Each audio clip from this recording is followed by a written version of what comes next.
கர்த்தருடைய பலமுள்ள கரம் அவர்கள் மேல் அமருகிறதற்காக ஸ்தோத்திரம். பிள்ளைகளையும் கர்த்தர் ஆசீர்வதிப்பீராக. சுகம், பலன், ஆரோக்கியம் உண்டாவதாக என்று ஜெபிக்கிறோம்.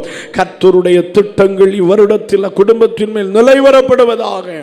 இவர்களை பிதா குமாரன் பரிசுத்த ஆவியின் நாமத்தில் வாழ்த்தி ஆசீர்வதிக்கிறோம். மகிமையானவைகளை செய்யும் இயேசுவின் மூலம் ஜெபிக்கிறோம். ஜெபம் கேளும் நல்ல பிதாவே, ஆமீன். கரங்களை தட்டி கர்த்தரை மகிமைப்படுத்துங்க. நல்ல கரங்களை தட்டி தொடர்ந்து நாம் கர்த்தருடைய வார்த்தைக்கு நேராக கடந்து செல்ல போகிறோம். கரங்களை தட்டி கர்த்தருடைய நாமத்தை மகிமைப்படுத்துவோம். Thank you. Praise the lord. Hallelujah. ஆண்டவரும் இரட்சகருமாயிருக்கிற இயேசு கிறிஸ்துவின் ஒப்பற்ற திருநாமத்தில் உங்களை யாவரையும் வாழ்த்தி வரவேற்கிறேன். மெய்யாகவே கர்த்தர் நல்லவர். நேரலையில் இணைந்திருக்கின்ற கர்த்தருடைய பிள்ளைகளையும் ஆண்டவர் இயேசுவின் நாமத்தில் வாழ்த்துகிறேன். நம்முடைய கர்த்தர் பெரியவர். அவர் நேற்றும் இன்று என்றும் மாறாத தேவன். Praise the lord. ஆமென். இதுவரையிலும் நாம் கர்த்தரை ஆராதித்துக் கொண்டிருந்தோம்.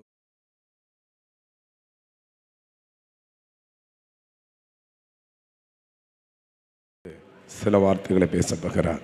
இன்றைக்கும் ஆண்டவர் நமக்கு தருகின்ற ஒரு வார்த்தை நாம் வாசிக்க கேட்போம். எபிரேயருக்கு எழுதின நிருபம், எபிரேயருக்கு எழுதின நிருபம் 12ஆம் அதிகாரம், 12வது அதிகாரம் 3வது வசனம். எபிரேயர் 12:3. எபிரேயர் 12:3. ஆகையால் நீங்கள் இளைப்புள்ளவர்களா உங்கள் ஆத்துமாக்களில் சோர்ந்து போகாதபடிக்கு தமக்கு விரோதமாய் பாவிகளால் செய்யப்பட்ட இவ்விதமான விபரீதங்களை சகித்த அவரையே நினைத்துக் கொள்ளுங்கள். போதும். அப்போஸ்தலனாகிய பவுல் எபிரேயருக்கு எழுதின நிருபத்தில் எபிரேய விசுவாசிகளை பார்த்து சொல்லுகிறார். 11ஆம் அதிகாரம் முழுவதும் விசுவாசத்தினால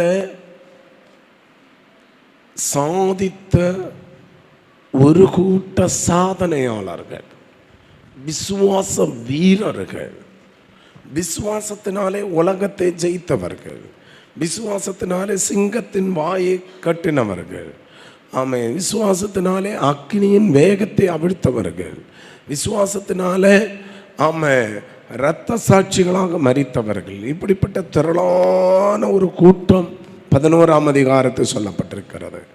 இப்பொழுது எபிரேய விசுவாசிகள் என்ன செய்கிறார்கள்? பலவிதமான பாடுகள், சோதனை வழியாக கடந்து செல்கிறார்கள். அப்போ அப்படிப்பட்ட பாடுகள் நடுவிலும் விசுவாசத்தோடு இருந்த விசுவாச அந்த கூட்டத்தினரை குறித்து பவுல் சொல்லிவிட்டு இந்த 12ஆம் அதிகாரத்தில் 3வது வசனத்தில் வாசிக்கும் போது, ஆகையால் இப்படிப்பட்ட காரியங்கள் 12:1-2 என்ன சொல்லப்பட்டிருக்கிறது? மேகம் போன்ற இத்தனை திரளான சாட்சிகள் நம்மை சூழ்ந்து கொண்டிருக்க, பாரமான யாவற்றையும் நம்மை சுற்றி நெருங்கி நிற்கிற பாவத்தையும் தள்ளிவிட்டு விசுவாசத்தை துவக்கிறவரும் முடிக்கிறவருமாயிருக்கிற இயேசுவை நோக்கி நமக்கு நியமித்திருக்கிற ஓட்டத்தில் நாம் என்ன செய்வோம்? பொறுமையோடு ஓடக்கடவோம். அவர் நமக்கு முன் வைத்திருந்த சந்தோஷத்தின் பொருட்டு அவமானத்தை எண்ணாமல் சிலுவையை சகித்து தேவனுடைய சிங்காசனத்தின் வலது பாரிசத்தில் வீற்றிருக்கிறார். இயேசு கிறிஸ்து சிலுவையை சுமந்தார். இயேசு அவமானத்தை சகித்தார். இயேசு கிறிஸ்து நுந்தையை சகித்தார். இயேசு கிறிஸ்து ஆமே துன்பப்பட்டார். இயேசு கிறிஸ்து பலவிதமான சூழ்நிலை வழியாக கடந்து சென்றாலும் சிலுவையில் அவர் ஜெயம் பெற்று இன்றைக்கு பிதாவின் வலது பாரிசத்தில் வீற்றிருக்கிறார். ஆகையால் நீங்கள் என்ன? நம்ம தான் விசுவாசிகள், கிறிஸ்தவர்கள். நீங்கள் இளைப்புள்ளவர்களாய் உங்கள் ஆத்துமாக்களில் என்ன செய்யக்கூடாது? சோர்ந்து. இன்றைக்குள்ள பிரசங்க தலைப்பை அதுதான். உங்கள் ஆத்துமாக்களில் நீங்கள் என்ன செய்யக்கூடாது? சோர்ந்து போகக்கூடாது. சொல்லுங்க, என்ன செய்யக்கூடாது? பக்கத்தில் இருக்கிறவங்கள பார்த்து சொல்லுங்க, எந்த சூழ்நிலையிலும் சோர்ந்து போகாதிருங்கள். சோர்ந்து போகாதிருங்கள். பாருங்க, ஏன் நம்முடைய ஆண்டவர், நம்முடைய இரட்சகர், நமக்கு முன்மாதிரி வைத்தவர், அவர் சோர்ந்து போக வேண்டிய பல சந்தர்ப்பங்கள் வந்தபோதும் அவர் என்ன செய்யவில்லை? சோர்ந்து போகவில்லை. இயேசு சொன்னா, உலகத்தில் உங்களுக்கு என்ன உண்டு? ஆனாலும் திடன் கொள்ளுங்கள், நான் உலகத்தை என்ன செய்தேன்? அதே போலதான் இந்த உலகத்தில் சோதனைகள் உண்டு, நீங்க சோர்ந்து போகாதிருங்கள். விசுவாச வாழ்க்கையிலும் சரி, நம்முடைய அனுதின வாழ்விலும் சரி, சோர்வு வந்தால் அது நம்மை பின்தங்க வைக்கும். நல்லா புரிந்து கொள்ளுங்க. ஒரு ஓட்ட பந்தயத்தில் வேகமாய் ஓடி வருகிற ஒருவர் முன்னணியில் நிற்கிறான். ஏதோ ஒன்று பார்த்தோ கேட்டோ இல்லையா பாருங்க, தன்னுடைய பாருங்க வலதுபுறம் இடது பக்கம் நிற்கிற ஆட்கள் பாருங்க, திரள் கூட்ட ஜனங்கள் சொல்லுகிற ஏதோ ஒரு காரியம் பார்த்தோ கேட்டோ சோர்ந்து போனால், ஒரு நிமிஷம் சோர்ந்து போனால், முன்னணி போனவன் படிப்படியா என்ன செய்வான்? பின்னாடி, அவனை தெரியாமலே என்ன செய்வான்? பின்னாடி வருவான்.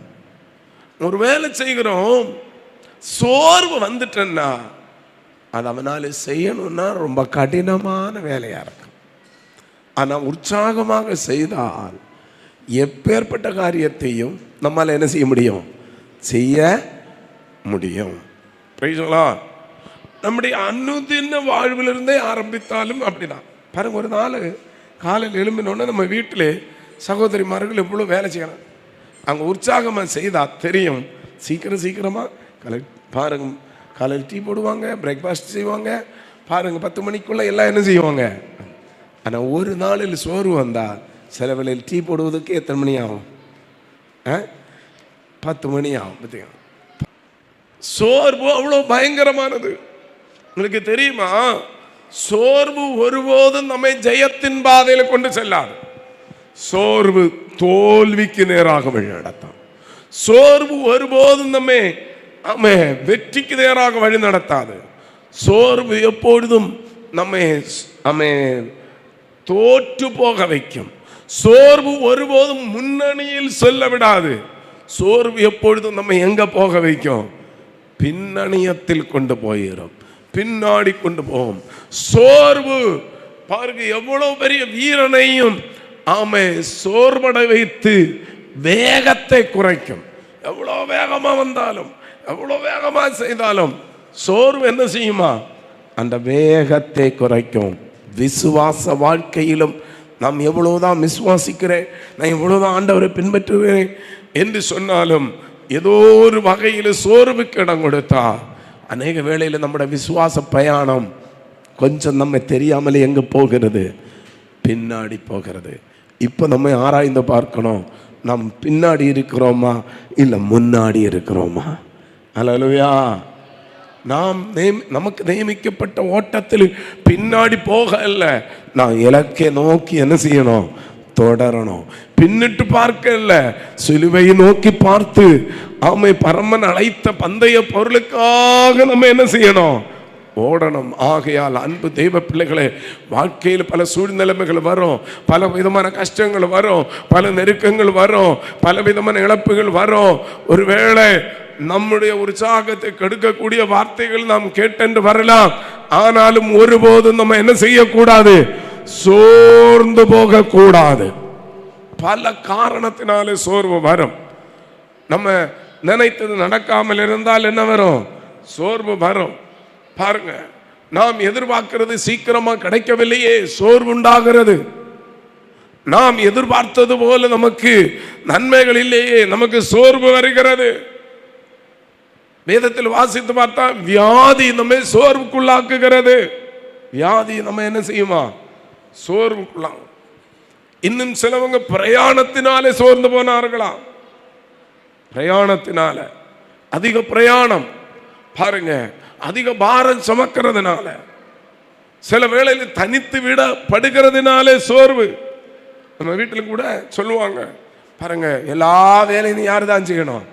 நான் தான் செய்யணும், நான் தான் செய்யணும், நான் தான் செய்யணும்னு பாருங்க எல்லா வேலையும் செய்வாங்க, சோர்ந்தும் போவார்கள். சோர்வு மனிதனை முடங்கி போக பண்ணுகிறது, உற்சாகமோ அவனை எழும்ப செய்கிறது. அதனாலதான் தாவீது சொன்ன, ஆண்டவரே உற்சாகத்தின் ஆவி என்ன செய்யும்? தாங்க செய்யும். இங்க பவுல் சொல்லுகிறான், நீங்கள் இளைப்புள்ளவர்களாய் உங்கள் ஆத்மாக்களை சோர்ந்து போகக்கூடாது. ஒருவேளை சோர்வு வந்துட்டனால் நமக்கு விரோதமாய் பாவிகளால் செய்யப்பட்ட இவ்விதமான விபரீதங்களை சகித்த யாரை நினைத்துக் கொள்ளணுமா? இயேசுவை நினைத்துக் கொள்ளணும். ஒருவர் நிந்திக்கிறாரா, நம்ம இயேசுவை நினைத்துக் கொள்ளணும். ஒருவர் நம்மை அற்பமா நினைக்கிறாங்களா, இயேசுவை நினைத்துக் கொள்ளுங்க. அவரும் இந்த வழியாக தான் போனாங்க, அவரும் பட்டினி வழியாக தான் போனாங்க. தரித்திரம் அவருக்கு என்னன்னு தெரியும், கைவிடப்படுதல் அவருக்கு என்னன்னு தெரியும். இயேசு கிறிஸ்துவை பாருங்க, சொந்த ஜனம் பாருங்க ஏற்றுக்கொள்ளவில்லை, அவருக்கு தெரியும். சொந்த பட்டணமாக கப்பர்நகூமில் அவர் வந்தார், அவரை மேல குன்றிலும் கொண்டு சென்று கீழே தள்ளி போட்டு கொலை செய்ய பார்த்தார்கள் சொந்த ஜனம். அவர் சொந்தத்தில் வந்தார், சொந்தமானவர்களோ அவரை ஏற்றுக்கொள்ளவில்லை, அவரை கைவிட்டாங்க. சொந்த சகோதரர்களும் சகோதரிகளும் குடும்பத்தினரும் இயேசுவை ஏற்றுக்கொள்ளவில்லை. இப்படிப்பட்ட எல்லா வலியும் யாருக்கு தெரியும்? இயேசுவுக்கு தெரியும். ஆகையால் இப்படிப்பட்ட சூழ்நிலைகள் வரும்போது நாம் என்ன செய்யக்கூடாதாம்? சோர்ந்து போகக்கூடாது. இன்னும் அநேக காரணத்தினாலே ஒரு மனுஷனுடைய வாழ்வில் சோர்வு வருது. ஆதியாகமம் 42ஆம் அதிகாரம் 28வது வசனம் படிக்கும் போது, ஆதியாகமம் 42:28 தன் சகோதரரை பார்த்து என் பணம் திரும்ப வந்திருக்கிறது, தன் சகோதரரை பார்த்து என் பணம் திரும்ப வந்திருக்கிறது, இதோ அது என் சாக்கில் இருக்கிறது என்றால், அவர்களுடைய இருதயம் சோர்ந்து போய் பயந்து ஒருவரை ஒருவர் பார்த்து தேவன் நமக்கு இப்படி செய்தது என்ன என்றார்கள். இங்க பாருங்க 10 பேர், அதாவது பாருங்க இங்க ஒரு 9 பேர் என்ன செய்கிறார்கள்? சகோதரர்கள், 12 சகோதரருக்குள்ள இப்பொழுது ஒரு சிலர் சொல்லுகிறார்கள், பாருங்க எங்களுக்கு பயமா இருக்கிறது. அந்த பயத்தினாலே அவர்கள் என்ன செய்கிறார்கள்? அவருடைய இருதயம் சோர்ந்து போயிட்டான், சோர்ந்து பயந்து போனாங்க. காரணம் என்ன? இது யார்? யோசேப்பினுடைய சகோதரர்கள் சொல்லுகிற ஒரு அறிக்கை. யோசேப்பின் சகோதரர்கள் ஒன்றும் அறியாத, எந்த தவறும் செய்யாத யோசேப்பை பாழ்கிணற்றில் போட்டு விட்டார்கள். யோசேப்பை துன்பப்படுத்தினார்கள். யோசேப்பை 20 வெள்ளிக்காசுக்கு என்ன செய்தார்கள்? விற்று போட்டார்கள். வேதத்திலே யோசேப்பை சொல்லுகிறான், யோசேப்பை குறித்து சொல்லுகிறான், அவன் எவ்வளோ பாடுகள் வழியாக போனாங்க. கடைசியா யோசேப்பை கர்த்தர் ஆசீர்வதித்து எகிப்து தேசத்தின் அதிபதியாக மாறினார். பார்வோன் ராஜாவுக்கு அடுத்த ஸ்தானம், அதிபதி என்ற ஸ்தானத்திலே ஆமே தேவன் வைத்தார். பாருங்க, சொந்த சகோதரனாலே கைவிடப்பட்டவர்கள், சொந்தத்தாலே கைவிடப்பட்டு பாருங்க அவன் மேல் அபகீர்த்தி பரத்தினவர்கள், நடுவே செய்யாத குற்றத்துக்காக சிறைச்சாலை தண்டனை அனுபவித்தவர். சிறைச்சாலை தண்டனை பாருங்க, எவ்வளவு அவமான பெயர் யோசேப்புக்கு வந்திருக்கும். ஆனா கர்த்தர் அவனை உயர்த்தினா. யோசேப்பு சோர்ந்தே போகல. இவ்வளவு சூழ்நிலைமையில யோசேப்பு என்ன செய்யல? சோர்ந்தே போகவில்லை. இப்பொழுது நடக்கிற சம்பவம் என்ன? தேசம் எங்க பஞ்சம், பஞ்சத்தின் நடுவிலே எகிப்து தேசத்தில் ஆகாரம் இருக்கிறது என்று யாக்கோபு கேள்விப்பட்டு தன் பிள்ளைகளை கூப்பிட்டு எங்கே அனுப்புகிறான்? அங்கே அனுப்புகிறான். நீங்க போங்க, பாருங்க அங்க போய் தானியம் கொண்டு வாருங்க, வாங்கிட்டு வாங்கன்னு சொல்லி பணம் எல்லாம் கொடுத்து அனுப்புறாங்க. அங்கே அனுப்பினா இவர்கள் நேர போய் நின்றது எகிப்தின் அதிபதியாக இருந்த யார் முன்பாக? யோசேப்புக்கு முன்பாக. யோசேப்பு அடையாளம் கண்டுபிடித்து ஆயிட்டு, இது என் சகோதரர்கள். ஆனா சகோதரர்களுக்கு இது யோசேப்பு என்று தெரியாது. பாருங்க யோசேப்பு பாருங்க சொல்லுகிறான், நீங்க எத்தர்கள் பொய்யர்கள், நீங்கள் பாருங்க தேசத்தை என்ன செய்ய வந்தீங்க? வேவு பார்க்க வந்தாங்க. இல்லை இல்லை, நாங்கள் நிஜஸ்தர்கள், நாங்கள் ஒரே தகப்பனுடைய பிள்ளைகள். எங்களுக்கு 10 சகோதரர்கள் இருந்தாங்க. 10 பேர்ல பாருங்க ஒருவர் ஏற்கனவே என்ன செய்துட்டாங்க? காணாம போயிட்டான். இவங்களுக்கு தான் என்ன செய்தான்? விட்டு போட்டான். விட்டு போட்டுட்டு இப்ப என்ன சொல்லுகிறான்? காணாம போன. யாரிடத்துல சொல்லுகிறான்? யாரு காணாம போனானோ அதே நபர். ஆண்டவர் எவ்வளவு பெரியவர் என்று பாருங்க, ஆண்டவர் எவ்வளவு பெரியவர் என்று பாருங்க. பாருங்க அவரிடத்துல போய் ஒருவர் காணாம போயிட்டு பாருங்க. இனி ஒரு இளைய மகன் உண்டு, அவன் பெஞ்சமின், அவன் அப்பாவிட்ட இருக்கிறான். பாருங்க அப்படி இப்படி எல்லாம் சொன்னோன்னே யோசேப்பு சொல்லிக்கிறேன், நீங்க சொன்னது உண்மைதான், நீங்க பொய்யறதான். பாருங்க எப்படியும் கடைசியா ஒரு வழியா யோசேப்பு சொல்லிட்டாங்க, நான் ஆண்டவருக்கு பயப்படுறவன், அதனால உங்க அப்பா எல்லாருக்கும் வீட்டில் உள்ளவங்களை சாப்பாடு கொடுக்கணும் இல்லையா, உங்களில் ஒருவனை என்ன செய்யுங்க? இங்கே நான் அரெஸ்ட் பண்ணுறேன்னு சொல்லி ஒருவனை பிடித்து அரெஸ்ட் பண்ணி வைத்துட்டு நீங்கள் சாப்பாடு தானியெல்லாம் கொண்டு போங்க, ஊருக்கு போய் அங்கே இருக்கிற பெஞ்சமினை என்ன செய்யணும், பென்யமினையும் அழைத்து கொண்டு வா சொல்லி எல்லாத்தையும் அனுப்பி அந்த தானியத்தை சாக்கு முட்டையில் போடும்போது அவன் யோசேப்பு தன் அதிகாரிகள் பாருங்க, தன்னுடைய ஊழியரிடத்தை சொல்லிவிட்டாங்க, இவர்களுக்கு தானியத்தையும் கொடுக்க, இவங்க எவ்வளவு பணம் கொண்டு வந்தோமோ அவ்வளவுக்கு என்ன கொடுக்கணும், தானியத்தையும் கொடுக்கணும், கடைசியா அந்த பணத்தையும் அதில் என்ன செய்யணும், முடிச்சியா கட்டி என்ன செய் உள்ள வச்சிடணும். இப்போது தானியத்தை வாங்கி சகோதரர்களுக்கு இது தெரியாது, பிரயாணப்பட்டு வர்றாங்க, இப்போது பசி வந்தது, சாப்பிடலாம் என்று சொல்லி உட்கார்ந்து ஒருவன் என்ன செய்யறான், அந்த சாக்கு பை திறந்து பார்த்த உடனே நல்லா புரிஞ்சுருங்க, அவனுடைய சாக்கு பைக்குள்ள என்ன இருக்கிறது, அவனுடைய பணம் அப்படியே இருக்கிறது. எல்லாருக்கும் அதிர்ச்சி ஆயிற்று. ஏற்கனவே அதிபதி நம்ம எப்படி சொல்லியிருக்கிறாங்க, திருடர்கள் என்று சொல்லியிருக்கிறாங்க, எத்தர்கள் என்று சொல்லியிருக்கிறாங்க. ஏதோ ஒன்று நடக்குது, பின்னாடி இப்போ வருவான், பயந்து நடுங்கி அப்படிதான் ஒருவருக்கு ஒருவர் சொல்லுகிறாங்க, ஐயோ நாங்கள் சோர்ந்து போயிருக்கிறோம். அல்லேலூயா. சோர்ந்து போயிட்டு என்று சொன்னவர்கள் பழிய யார் மேல போடுகிறான், தெய்வத்தின் பேரில். ஆண்டவர் எங்களுக்கு இதை அனுமதித்தார், அப்படிதானே, ஆண்டவர் எங்களுக்கு ஏன் இதை அனுமதித்தார். நான் கேட்கட்டு, இது ஆண்டவர் அனுமதித்தாரா, இவர்களுடைய தவறுனால வந்ததா? இவர்கள் ஏற்கனவே யோசேப்புக்கு முன்ன அண்ணன் தம்பிகள் பேசுறாங்க. என்ன பேசுறா, யோசேப்பு எபிரேய மொழி பேசல, அந்த எகிப்திய மொழி பேசி இன்னொரு மொழிபெயர்ப்பாளரை வச்சு இவன்கிட்ட பேசுறாங்க. அப்போ யோசேப்புக்கு அண்ணன் மாதிரி நினைச்சாங்க, இந்த அதிகாரிக்கு என்ன தெரியாது, இவங்க லாங்குவேஜ் இவங்க மொழி தெரியாதுன்னு சொல்லி இவங்க ஒருவருக்கு ஒருவர் பேசுறாங்க. அண்ணன் தம்பி 42 அதிகாரம் 21, 22 படிச்சு பாருங்க.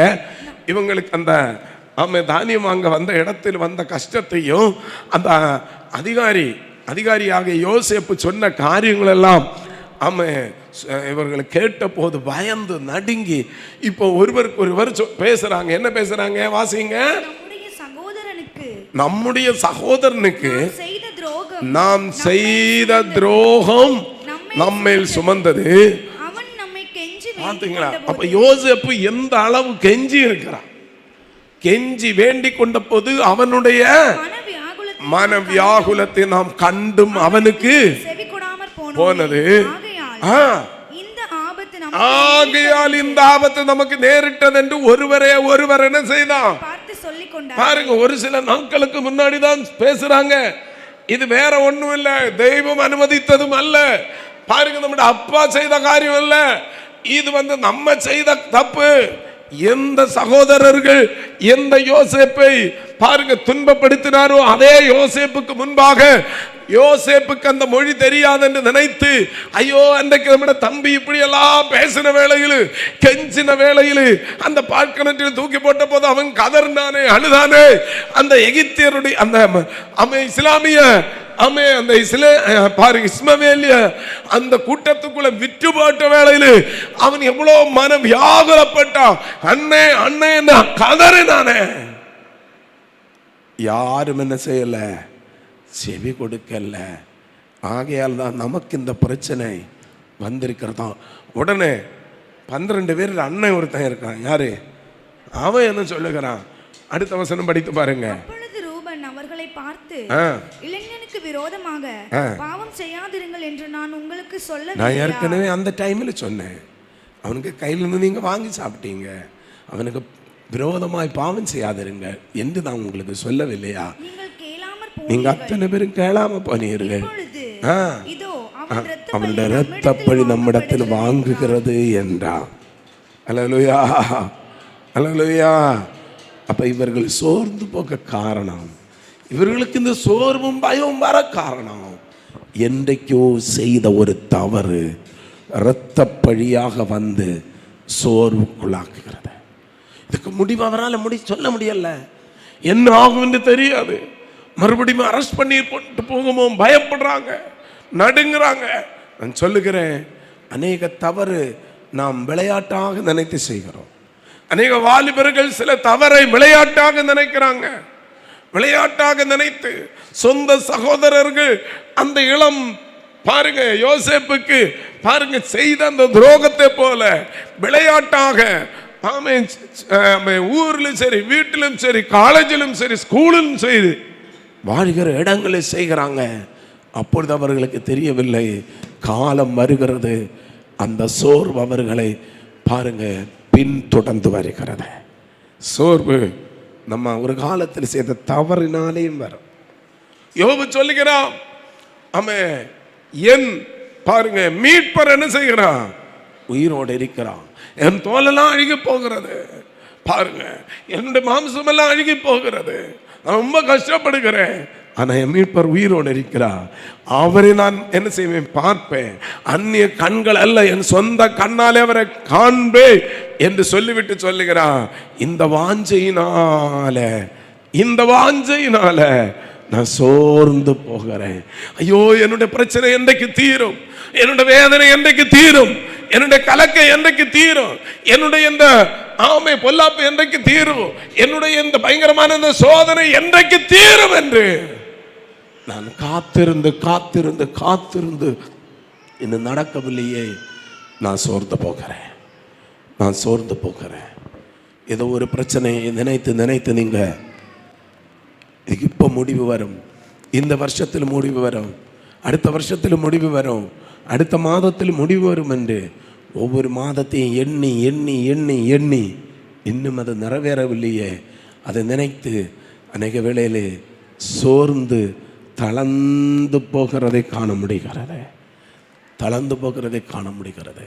இன்னும் சில வேளையில் உங்களுக்கு தெரியுமா, எபிரேயர் 12ஆம் அதிகாரம் 5வது வசனம் படிக்கும்போது ஆண்டவர் கூட சில வேளையில் என்ன கொடுக்கிறார், சின்ன சின்ன தண்டனைகள், பால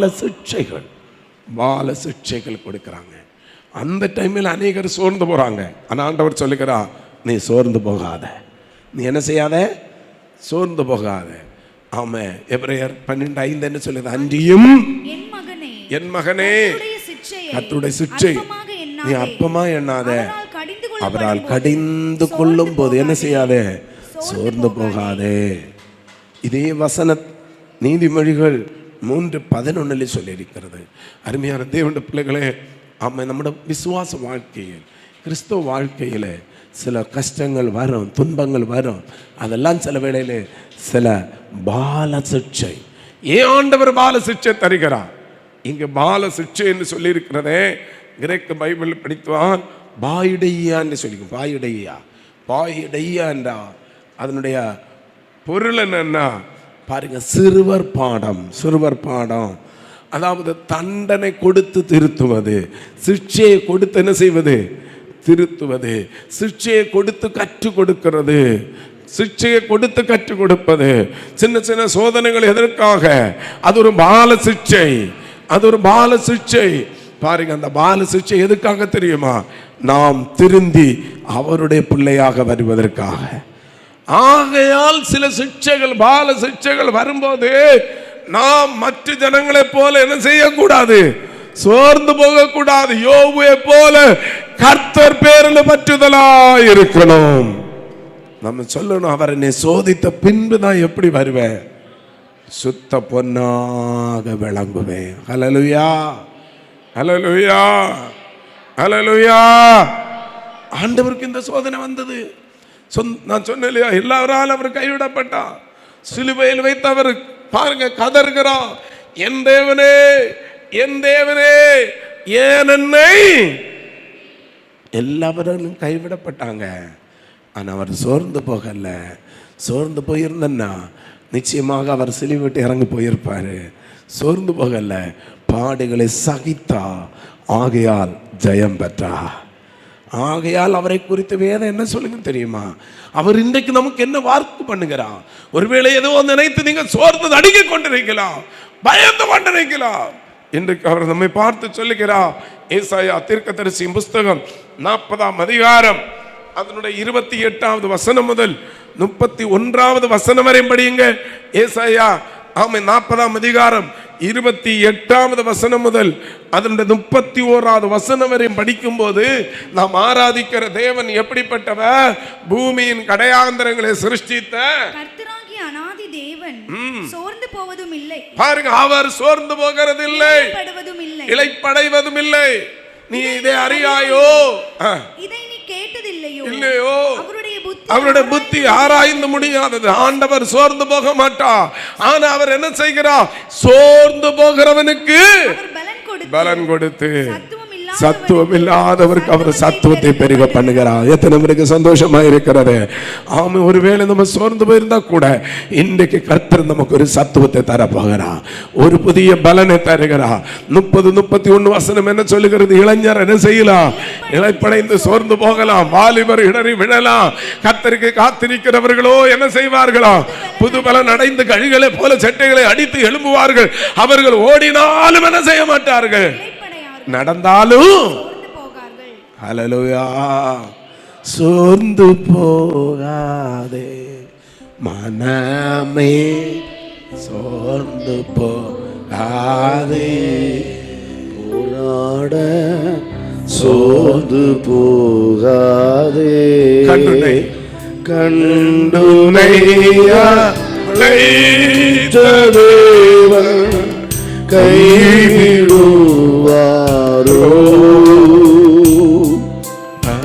கண்டுனையாழைத்த தேவன் கைவிடுவாரோ, சோர்ந்து போகாதே மனமே, சோர்ந்து போகாதே, போராட சோர்ந்து போகாதே, துன்பங்கள் தொல்லை சூழ்ந்து கொண்டாலும், துன்பங்கள் தொல்லைகள் உன்னை சூழ்ந்து கொண்டாலும்,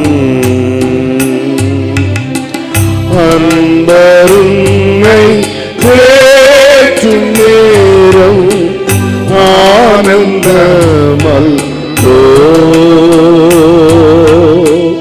அன்பருமை தேற்றும் நேரம் ஆனந்தமல்லோ, சோர்ந்து போகாதே மனமே, சோர்ந்து போகாதே, போராட சோர்ந்து போகாதே, சோதனைகள் சகிப்போ பாக்கியவானல்லோ,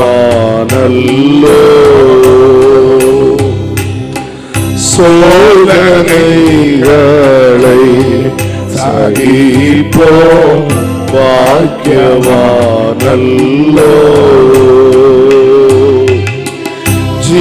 ஜீவகிரீடம் சூழ்நேயோ என்ன பேரின்பம்,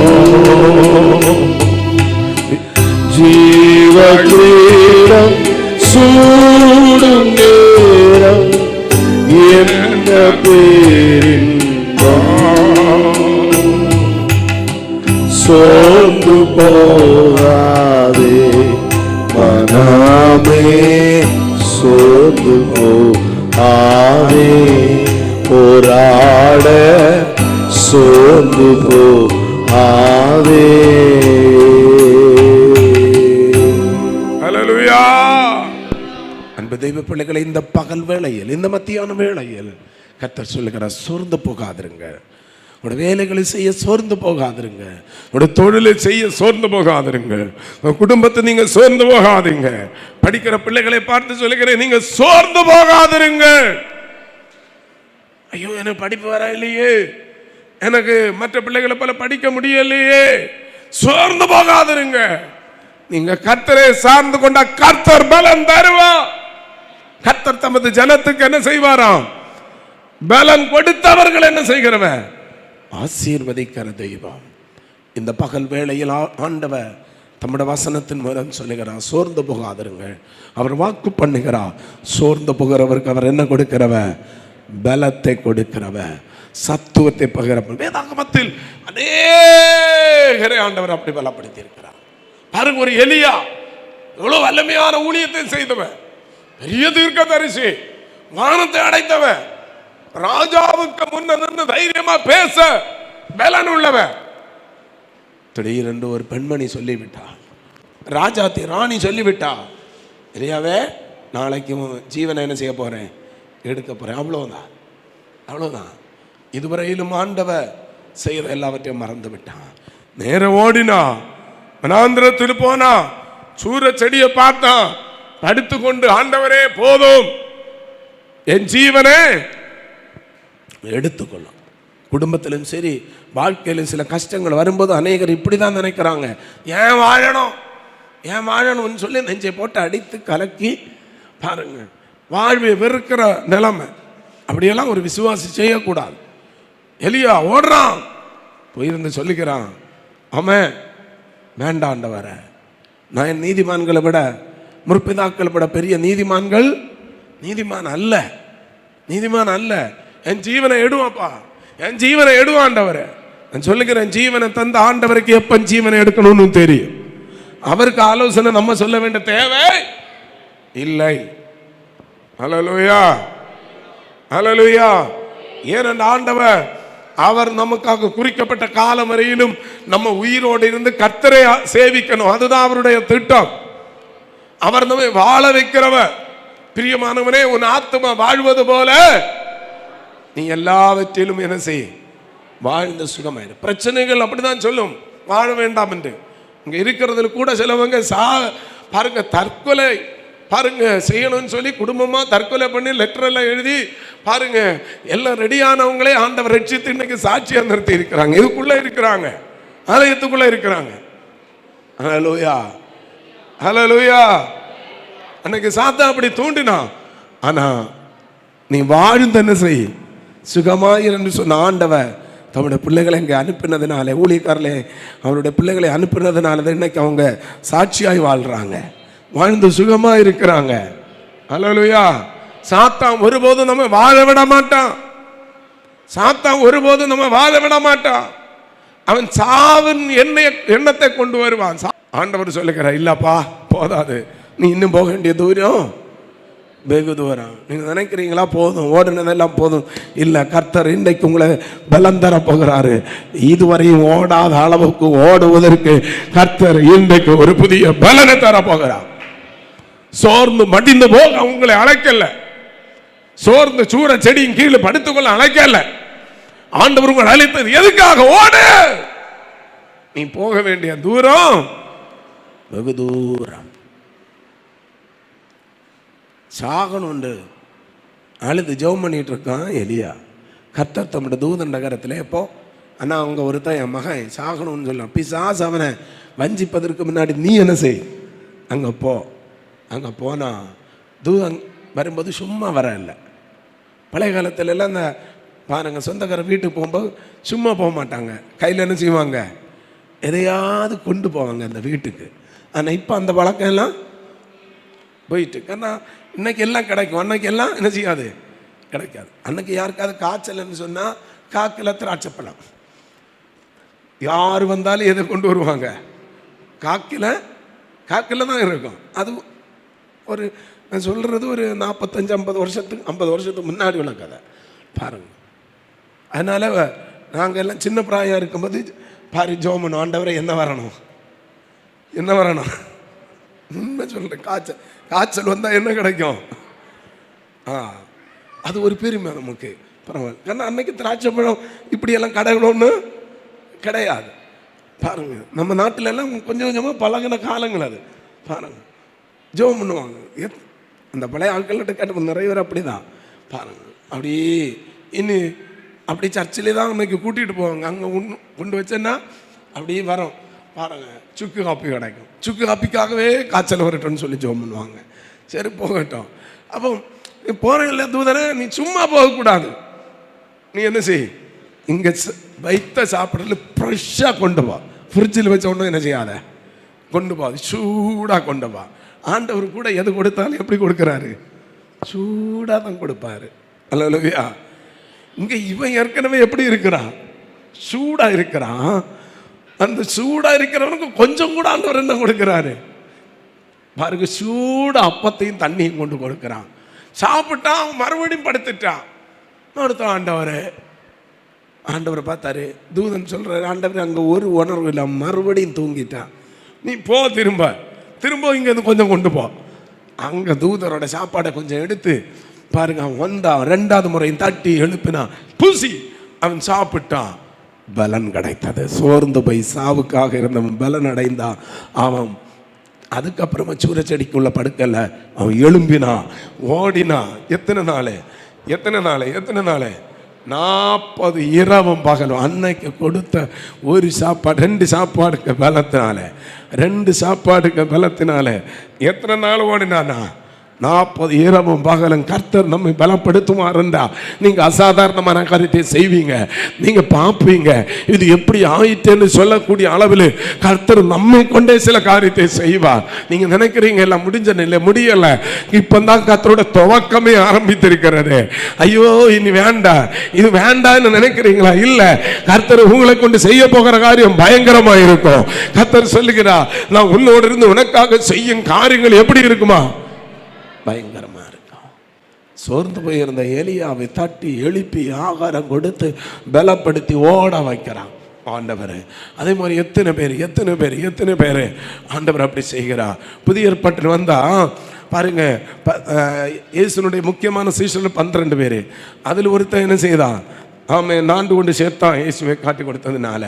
இப்போ 11 பேர் நடுங்கிட்டு இருக்கிறான். ஐயோ இயேசு போயிட்டாரு. பாருங்க, எத்தனை அற்புதத்தை கண்டவர்கள், எத்தனை பேர். இதில் இயேசுவுக்கு மார்பில் படுத்து கிடந்தவனும் உண்டு, இயேசுவுக்கு மார்பில் படுத்து கிடந்தவனும் உண்டு. பாருங்க, என்ன வந்தாலும் ஆண்டவரே உண்மை என்ன செய்ய மாட்டேன், விட மாட்டேன் என்று சொன்னவன் உண்டு. எது வந்தாலும் என் கையில் பட்டம் இருக்குன்னு சொல்லி அடுத்தவனை வெட்டதுக்கும் தயங்காதவனும் உண்டு. இப்போ இயேசு சிலுவையில் அறையப்பட்டுட்டாரு. உடனே எல்லாம் நடுங்கி பயந்து பாருங்க, சோர்வு வந்து இப்போ பயந்து நடுங்கி இருக்கிறான். இயேசு 3ஆம் நாள் உயிரோடு எழும்பின இயேசு போய் முதலாவது தரிசனமாய் சொல்லுகிறான், உங்களுக்கு தைரியப்படுத்தினா. ஆனாலும் தைரியம் அடையல. திரும்ப என்ன செய்யறாரு, தைரியப்படுத்தினா. 2 முறை தரிசனமாகிறான். ஆனாலும் இவங்க சோர்வு மாறல. சோர்வு அளவு பயங்கரமாக இருக்கிறது. யோவான் எழுதின சுவிசேஷம் 21ஆம் அதிகாரம் 2-3 வசனத்தில் வரும்போது 2 முறை தரிசனம் பார்த்தோம். இயேசு உயிரோடு இருக்கிறார் என்பதை மறந்து இவர்கள் சோர்ந்து போய் என்ன செய்தார்களாம், வாசிங்கள். சீமோன் பேதுருவும் திதிமு எனப்பட்ட தோமாவும் கலிலேய நாட்டில் உள்ள கானா ஊரானாகிய நாத்தான்வேலும் செபதேயுவின் குமாரரும் அவருடைய சீஷரில் வேறு 2 பேரும் கூடி இருக்கும் போது சீமோன் பேதுரு மற்றவர்களை நோக்கி, மீன் பிடிக்க போகிறேன் என்றான். அதற்கு அவர்கள், நாங்களும் உம்முடனே கூட வருகிறோம் என்றார்கள். அவர்கள் புறப்பட்டு போய் உடனே படவேறினார்கள். அந்த ராத்திரியிலே அவர்கள் ஒன்றும் பிடிக்கல. நல்லா புரிந்து கொள்ளுங்க, 3 வருஷம் இயேசுவோடு நடந்தவங்க, அப்போஸ்தல அழைப்பை பெற்றவங்க, இயேசு கிறிஸ்துவாலே ஸ்பெஷலா தெரிந்தெடுக்கப்பட்டவங்க, எதையும் இயேசுவுக்காக செய்ய துணி உள்ளவ. அது மட்டுமா பாருங்க, அவன் எதுக்கா இருந்தாலும் முந்திக் கொள்வான். பேதுரு எதுக்கா இருந்தாலும் பாருங்க, ஏதாவது நடக்கணுமா, இப்போ அந்த பட்டணம் இயேசு ஏற்றுக்கொள்ள இல்லையா, இப்போ அக்கினி இறக்கிடுவோமா, முந்திடுவாங்க. இனி கொஞ்சம் மகிமை பார்த்துட்டா போதும். ஜெபம் பண்ணும் போது, ஆண்டவரே இங்க இருந்து என்ன செய்ய வேண்டாப்பா, போன்ற ஒரு 3 கூடாரம் போடுவோம். வந்தது அங்க கீழே கொஞ்சம் பேர் இருக்கிறாங்க. கீழே எத்தனை பேர் இருக்காங்க, இவங்க 3 பேர், கீழே 9 பேர் காத்து கிடக்குறாங்க. அதெல்லாம் வேண்டாம். பாருங்க, ஆண்டவரை இப்ப எத்தனை கூடாரம் போடணும், 3 கூடாரம். 1 யாருக்கு, உமக்கு, 1 யாருக்கு, எலியாவுக்கு, 1 மோசைக்கு. இந்த 3 பேருக்கு ஊழியம் செய்ய நாங்களும் எத்தனை பேர் நிற்கிறோம், 3 பேர். பேதுரு, யோவான், போதும் அவங்கெல்லாம் அங்கே கீழே கிடக்கட்டும், வேண்டாம். நாங்கள் 3 பேர், எதுக்கு எடுத்தாலும் 3 பேர் தான். பாருங்க, எந்த யோசனையும் 3 பேர், 4 பேர், இவங்க தான்.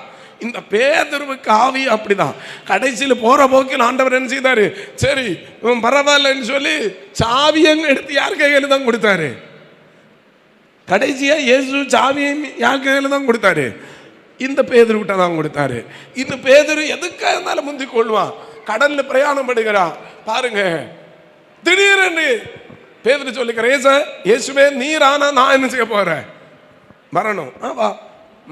அத்தனை பேர் இருக்க விட்ட கடல்ல குதிக்கவும் யாரு முந்தி நிற்கிறான், பேதுரு.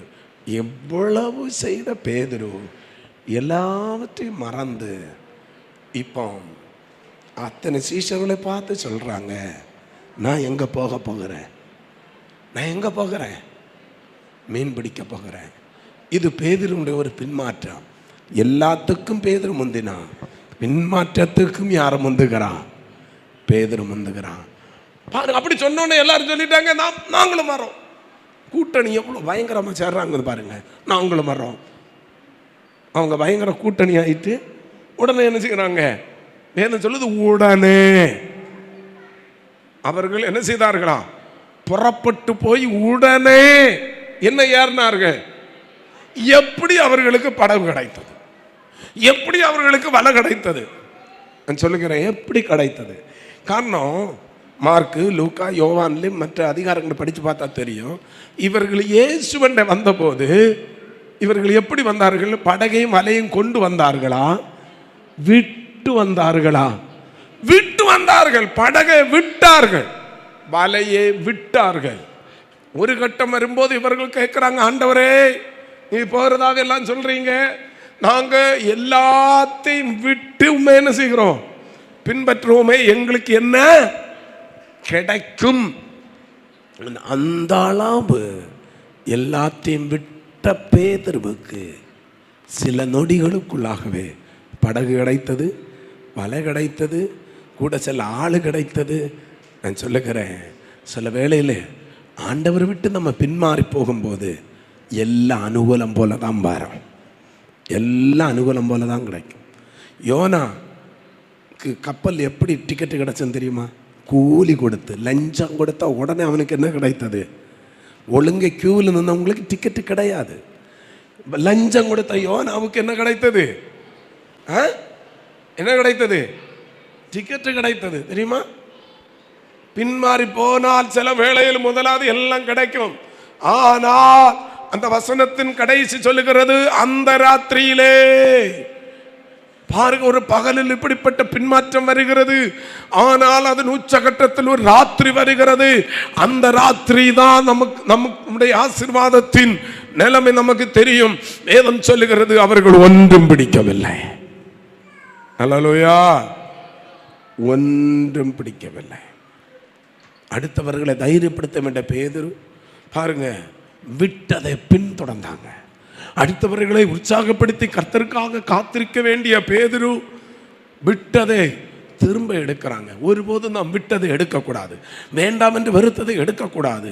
கர்த்தருக்காக நாம் எதையெல்லாம் தியாகம் சொல்லி விட்டோமோ அது திரும்ப எடுக்கவே கூடாது. அல்லேலூயா. பேதுரு எல்லாம் மறந்துட்டாங்க, தன் பிரதிஷ்டையை மறந்தா, பாருங்க ஜெப வாழ்க்கையை மறந்தா, பாருங்க நம்பிக்கையை மறந்தா, விசுவாசத்தை மறந்தா, எல்லாத்தையும் மறந்து எதை வேண்டாம் என்று விட்டோமோ அதை பின்தொடர்ந்தா அதனுடைய விளைவு என்ன, ஒன்றும் பிடிக்கவில்லை. தேவனுக்கு சித்தம் இல்லாம நாம் படுகிற பிரயாசம் வீண் என்று வேதம் சொல்லுகிறது. கர்த்தருடைய சித்தம் இல்லாம நம்ம எது செய்தாலும் அது நமக்கு ஆசீர்வாதமா இருக்காது. உங்களுக்கு தெரியுமா, ராம் முழுவதும் பிரயாசப்படுறாங்க, ஒன்றும் கிடைக்கல. காலையில் இவங்க கரையில் வர்றாங்க, இயேசு அங்கே வந்தா, ஆனால் இயேசு அறியல. இயேசு வந்து கேட்குறாங்க, பிள்ளைகளே புசிப்பதற்கு ஏதாவது உண்டா? அவங்க சொல்ல ஒன்றும் இல்லை. இயேசுவுக்கு நிலைமை என்ன, இயேசுவுக்கு கூட கொடுக்க ஒன்றும் இல்லை. அவங்க சொல்லுவாங்க, கூட்டத்துக்கு ஏன் போகல, காணிக்க போட கூட என்ன இல்லை, பைசா இல்லை. ஏன் இந்த நிலைமை? எங்கேயோ ஒரு தடுமாற்றம், எங்கேயோ ஒரு பின்மாற்றம், எங்கேயோ ஒரு அவிசுவாசம், எங்கேயோ கர்த்தருக்கு சித்தம் இல்லாமல் கொஞ்சம் வழி விலகி போயிட்டு, சிம்சோன் வழி விலகி போனானா, அப்படிப்பட்ட நிலைமை. இன்றைக்கு கர்த்தர் சொல்லுகிறார், அதன் விளைவாக சோர்வு. அந்த சோர்வினாலே தான் பின்மாற்றத்தினாலே பயம், அதன் விளை ஒன்றும் அகப்படலை. இன்றைக்கு கர்த்தர் நம்மை தேடி வந்திருக்கிறார். சோர்ந்து போன சிலரை பலப்படுத்தி ஒரு புதிய பலன் தரும்படியாக அவர் வந்திருக்கிறார். இப்படி சோர்ந்து போயிருந்தவர்களுக்கு ஆண்டவர் சொல்லுகிறார், நீ வலதுபுறம் வலை வீசினாங்க. 150க்கும் மேற்பட்ட பெரிய மீன்களை பிடித்தார்கள். ஹல்லேலூயா. ஆனாலும் இயேசுன்னு தெரியல. இப்போ அவங்க கரைக்கு வர்றாங்க. வந்த உடனே இயேசு என்ன செய்தான்னு தெரியுமா? கனலில் சுட்ட மீன்களை எடுத்து சுட்டு வச்சிருக்கிறாங்க. நல்ல மீன். நீங்கள் அந்த யோவான் எழுதின சுவிசேஷத்தில் 21 அதிகாரம் 13வது வசனம் படித்து பாருங்க. அப்பொழுது இயேசு வந்து அப்பத்தையும் மீனையும் எடுத்து அவங்களுக்கு கானலில் சுட்ட அப்பத்தையும் மீனையும் எடுத்து அவர்களுக்கு என்ன செய்தாரா? கொடுத்தா. 9வது வசனம் படிச்சு பாருங்க. அவர்கள் கரையிலே வந்து இறங்கின போது கரி நெருப்பு பாருங்க. இயேசுவுக்கு மீன் சுடுவதற்கு நல்லா தெரியும் போல. பார்த்தீங்களா, உயிரோடு எழும்பின இயேசு என்ன நெருப்பு போடுறாரா? கரி நெருப்பு. சாதா அந்த விரவ வச்சு அப்படி பொரிச்சன்னா புகை அடிக்கும், புகை வாடை அடிக்கும். நல்ல கரி நெருப்புன்னா நிலக்கரி போன்ற கரி.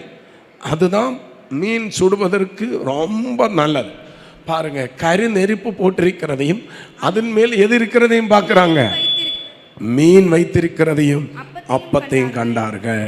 இவங்களை பார்த்து ஏசு ஒன்று கேட்டாங்க. இங்கே வந்துட்டே இருக்குது. சிலவங்களோட வாயிலெல்லாம் ஒரு மாதிரி வருது.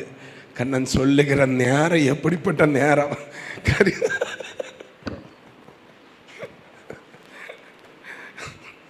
முக்கியமான நேரத்தில் இப்படி பேசுனா எப்படி ஆகும் பாருங்க. இங்க வந்துட்டே இருக்குது, அப்போ சுட சுடா இருக்குது. இயேசு திரும்பவும் கேட்குறாங்க, பிள்ளைகளே இப்போ பிடிச்சதுல ஏதாவது உண்டா? அவங்க பெரிய 150 மீன் துடிச்சிட்டு கிடக்குது. இப்போ இங்கே நெருப்பில் போடுறதுக்கு ஏதாவது உண்டா? இப்போ பிடிச்சா இயேசு கூட பாருங்க, இந்த பழைய ஃப்ரீசரில் போட்டது, ஃப்ரிட்ஜில் போட்டது பாருங்க, இதெல்லாம் அவர் விரும்பலை. அவர் தம்மோட பிள்ளைகள் கொடுத்தாலும் எப்படி கொடுக்குறாரு? ஃப்ரெஷ்ஷாக கொடுக்குறாரு, சுத்தமாக கொடுக்குறாரு. அல்லேலூயா. அவர் நமக்கு தருகிற நன்மையாக தான் இருக்கும், நன்மையாக தான் இருக்கும். தம்முடைய ஜனங்களுக்கு கொடுத்தா அது தூதரட பட்சமாய் போஜனமாக இருக்கும். ஆமை எலியாவுக்கு கொடுத்தாலும் வானத்திலிருந்து வருகிற ஜீவ அப்பமாக தான் இருக்கும். கர்த்தர் நமக்கு அதே போல தான் நன்மை தந்தார் என்றால் அது நன்மையான புதிய ஃப்ரெஷ். இன்னைக்கு ஆண்டவர் ஒரு புதிய ஆசீர்வாதத்தை தரப்போகிறாரு, ஒரு புதிய நன்மையை தரப்போகிறாரு, ஒரு புதிய கிருபையை தரப்போகிறாரு. ஹல்லேலூயா. அது தந்தது மட்டுமல்ல, பேதுருவை பார்த்து கர்த்தர் சொன்னார் 2 காரியம் சொன்னார். நீ இப்படி ஊழியம் செய்வாய். 2, உன்னுடைய எதிர்காலம் இப்படி இருக்கும். கர்த்தர் நமக்கு ஊழிய திட்டத்தையும் விசுவாச திட்டத்தையும் தருகிறவர் மட்டுமல்ல, நம்முடைய எதிர்காலத்தை குறித்ததான கரிசனையும் உடையவராக அவர் இருக்கிறார். அல்லேலூயா. வயதாகிற நேரத்தில் கூட பேதுரு எப்படி இருப்பார் என்பது வரை ஆண்டவர் சொல்லிவிட்டார். இந்த மத்தியான வேளையிலே எத்தனை பேர் தேவ சமூகத்தில் ஒப்பு கொடுப்பீங்க? ஆமை, நீங்கள் சோர்ந்து போகக்கூடாது. பலதும் நடக்கலாம், பலதும் பேசலாம், யார் வேணுமே என்ன பேசலாம், இருக்கட்டும், பேசணும் எல்லாம் பேசட்டும். நாம் சோர்ந்து போகாம கர்த்தருக்காக எழும்ப வேண்டும், கர்த்தருக்காக எழும்பணும், உற்சாகமான ஆவியை பெற்றுக்கொண்டு எழும்பணும். இன்றைக்கு கர்த்தர் ஒரு புதிய நன்மை தரப்போகிறாரு, ஒரு புதிய ஆசீர்வாதத்தை தரப்போகிறாரு, ஒரு புதிய கிருபை தரப்போகிறாரு, ஒரு புதிய பலனை தரப்போகிறாரு, ஒரு புதிய வழி. ஆமை, அன்னைக்கு ஒரு ஒன்னும் இல்ல 150 பெரிய மீன் அகப்பட வைத்தது. அதே போல ஏதோ ஒன்று அகப்பட வைக்க போறாரு, ஏதோ ஒன்று அகப்பட வைக்க போறாரு. கர்த்தருடைய சமூகத்தில் ஒப்பு கொடுப்பாயா? ஆமை, சோர்வை விட்டு அவரிடத்தில் ஓடி வருவாயா? ஆண்டவரே கூப்பிடுங்க. கண்களை மூடுவோம். எல்லாரும் ஜெபம் பண்ணுவோம், எல்லாரும் ஜெபம் பண்ணுவோம், எல்லாரும் ஜெபம் பண்ணுவோம். கர்த்தர் நல்லவன், கர்த்தர் நல்லவன், கர்த்தர் நல்லவன். ஆமா, எல்லாரும் தேவ சமூகத்தில் நம்ம ஒப்பு கொடுப்போம். ஒரு நிமிஷம் ஆண்டவரே, இதோ மனாந்தரமாயிருந்தாலும் அதன் அடிபிலும் எலியாவை போஷித்த தெய்வம் நம்மை போஷிக்க வல்லவன். சோர்ந்து போயிருந்தாலும் தட்டி எழுப்ப வல்லவன். அல்லேலூயா. கிருபை கிருபை கிருபை கிருபை கிருபை கிருபை கிருபை கிருபை கிருபை. நன்றி. பிரியமானவனே, உன் ஆத்துமா வாழ்வது போ நீ எல்லாவற்றிலும் வாழ்ந்து